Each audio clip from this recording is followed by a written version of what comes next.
Bonjour à chacun et à chacune et bienvenue dans cette troisième vidéo de notre série sur la marque de la bête ou le sceau de Dieu. Vous êtes sur la chaîne Élu Résister, site internet élu-résister.fr et cette vidéo s'intitule aujourd'hui « Les passages sur la marque de la bête ». Pourquoi ? Parce qu'on va simplement étudier chaque passage de l'Apocalypse qui nous parle de cette marque de la bête. Il n'y en a pas énormément, vous verrez, mais il y en a quelques-uns. Et simplement en regardant ces passages, eh bien, on va tout de suite voir des choses qui sautent aux yeux. Alors, juste avant, on va faire une petite parenthèse parce que j'ai tronqué un verset dans la vidéo précédente. Enfin, en tout cas, je ne vous ai pas parlé de ce verset 10 de Apocalypse 13. Si quelqu'un a des oreilles qu'il entende, ça c'était le verset 9, et je m'étais arrêté là. Mais il y a un petit verset supplémentaire. Si quelqu'un mène en captivité, il ira en captivité. Si quelqu'un tue par l'épée, il faut qu'il soit tué par l'épée. C'est ici la persévérance et la foi des saints. Alors ce verset, il est intercalé entre tout un passage sur la première bête et puis un autre passage sur la deuxième bête.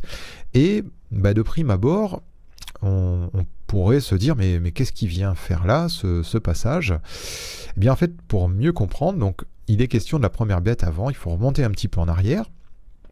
Au verset Apocalypse 6, 7 et 8, on va lire. Et elle ouvrit sa bouche pour proférer des blasphèmes contre Dieu, pour blasphémer son nom et son tabernacle et ceux qui habitent dans le ciel.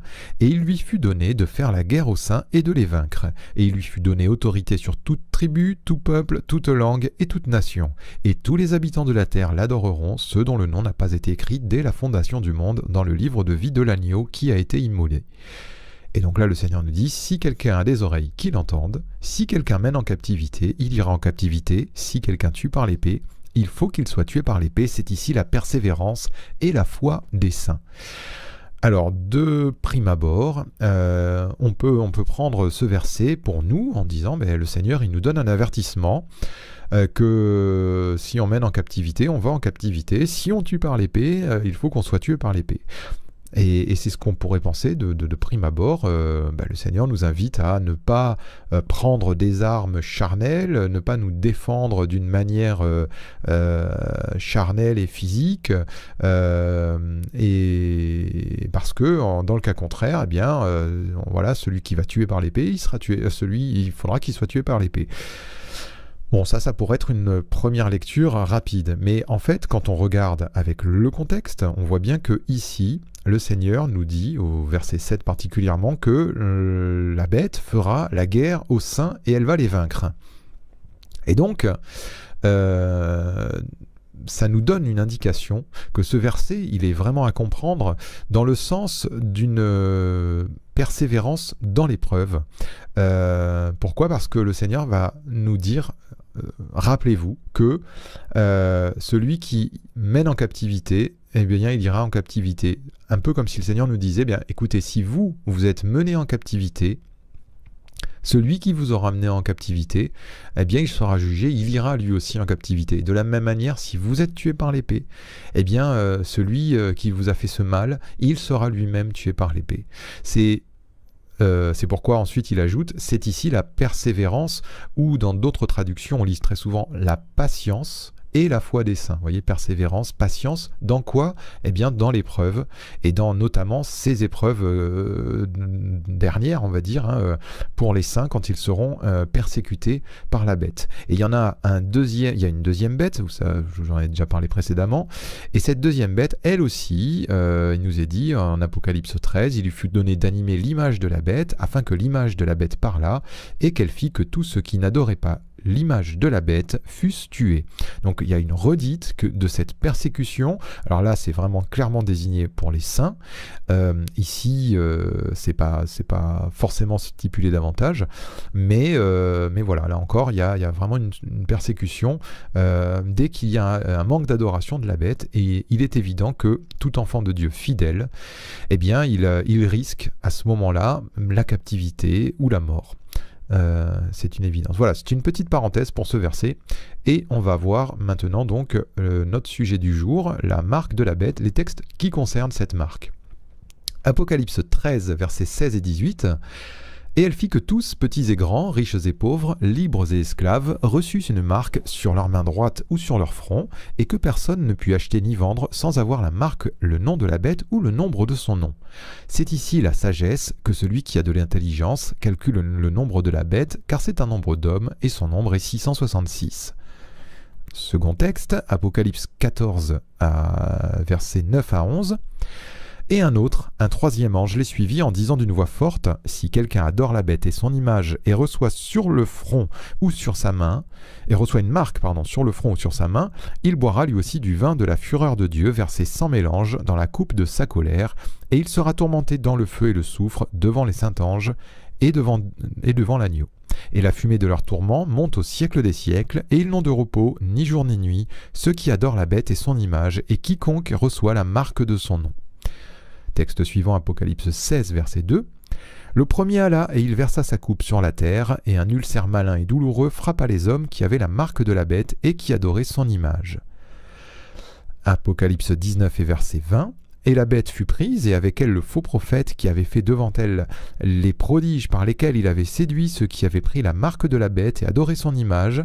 Ils furent tous les deux jetés vivants dans l'étang ardent de feu et de soufre. » Et enfin, dernier texte, Apocalypse 20 et verset 4. « Et je vis des trônes, et à ceux qui s'y assirent fut donné le pouvoir de juger. Et je vis les âmes de ceux qui avaient été décapités à cause du témoignage de Jésus et à cause de la parole de Dieu, et de ceux qui n'avaient pas adoré la bête ni son image, et qui n'avaient pas reçu la marque sur leur front et sur leurs mains. Ils revinrent à la vie, et ils régnèrent avec Christ pendant 1000 ans. » Voilà, donc voilà tous ces textes. Alors, j'ai pas pris le soin de mettre tout le contexte pour pas alourdir, parce que ça ferait beaucoup à lire. Mais je vous invite, vous avez les références, je vous invite, si vous le souhaitez, à lire les contextes, parce que c'est intéressant, parce qu'on voit qu'à chaque fois, c'est des contextes différents, très différents, et que donc, bien que les contextes soient différents, on va voir, ce que je vais vous montrer là tout de suite, on va dire, on va voir que ça apparaît systématiquement.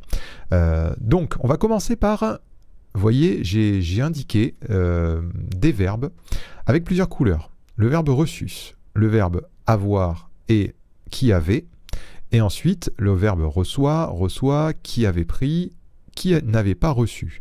Et pourquoi j'ai mis ces couleurs différentes ? Parce qu'elles correspondent au mot grec qui est utilisé pour ces verbes-là. Alors, la première remarque, on est dans la traduction Louis II, moi c'est celle que j'utilise habituellement, mais on peut le regarder dans bien des traductions, et je vous en parlerai tout de suite après. On voit qu'il n'y a jamais impose. Aucun verbe imposé. Et on va voir quels verbes grecs ont été utilisés et ce qu'ils veulent dire. Alors je vais prendre tout de suite la première. Donc le premier verbe, ce verbe recevoir là, de ce premier passage, c'est le verbe didomi, qui signifie donner quelque chose à quelqu'un de son propre accord, accorder, répondre à une demande, fournir les choses nécessaires, donner, délivrer, donner ce qui est dû ou obligatoire, payer le salaire, se donner à quelqu'un de soi-même, le suivre comme un maître, admettre ou permettre. Vous voyez, le sens n'est en rien imposé ou quoi que ce soit de contraignant. Mais au contraire, c'est plutôt quelque chose que on fait avec l'accord de la personne. Le deuxième verbe, c'est le verbe écho. Alors lui, il est assez général. Avoir, c'est-à-dire tenir, détenir. Avoir, c'est-à-dire posséder, se trouver ou se tenir soi-même, s'attacher à une chose, adhérer à, s'accrocher à. Et vous voyez donc il y a plutôt cette notion d'adhérence. J'adhère, donc je prends cette marque parce que j'adhère. C'est la pensée, on va dire, de ce verbe. Le dernier, lambano, il veut dire deux choses. Il veut dire prendre et recevoir. Et prendre dans quel sens ? Prendre avec la main, saisir une personne ou une chose pour l'emmener. Prendre sans notion de violence, déplacer, emporter. Prendre ce qui est à soi, s'approprier, réclamer, se procurer, prétendre à, s'associer à un compagnon, un serviteur, admettre, recevoir, choisir, sélectionner, prouver quelque chose, faire un contrôle, expérimenter. Et recevoir ce qui est donné, gagner ou obtenir. Là encore, aucune notion de contrainte. Il y a d'autres verbes, il y a d'autres mots grecs qu'on a utilisés pour traduire le mot imposer dans le Nouveau Testament. Le mot imposer, vous allez le lire très souvent, enfin assez souvent, et on utilise des mots grecs. Alors je ne les ai pas reproduits ici, mais c'est pas du tout ces mots-là. Donc ça nous montre bien que à cet endroit, eh bien, il n'y a aucune notion d'imposer quoi que ce soit. Alors, ce slogan qu'on entend partout, l'Antichrist va imposer la puce électronique, je vous ai déjà parlé longuement de la puce électronique, mais on peut parler aussi du verbe imposer, eh bien il est complètement erroné. La marque se prend, elle se reçoit, elle n'est pas imposée. Il y a une adhésion ou une allégeance à la bête de la part de celui qui la reçoit. En aucun cas il y a une contrainte, mais au contraire, c'est plutôt quelque chose qui est acté, qui est désiré. Enfin, j'irais presque jusqu'à dire désiré. Et donc là, je vous fais une petite remarque. Attention, certaines traductions modernes sont malheureusement orientées dans la pensée interprétative. Alors, je condamne pas l'ensemble de la traduction, mais je vous fais la remarque quand même que, vous voyez, comme on l'a dit, il n'y a pas de notion d'imposer. Et pourtant, je les ai mis en rouge, la nouvelle Bible Second et la Second 21. Eh bien, malheureusement, la traduction a été influencée par l'idée dominante de l'interprétation générale de ce temps-ci.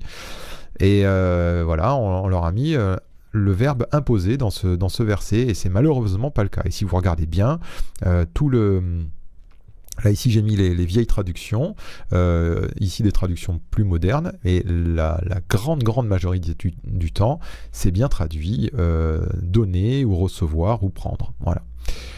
Voilà, donc j'espère que ce point-là est assez clair. Et on va voir un deuxième point. Donc comme je vous l'ai dit, ces passages sont très différents dans leur contexte.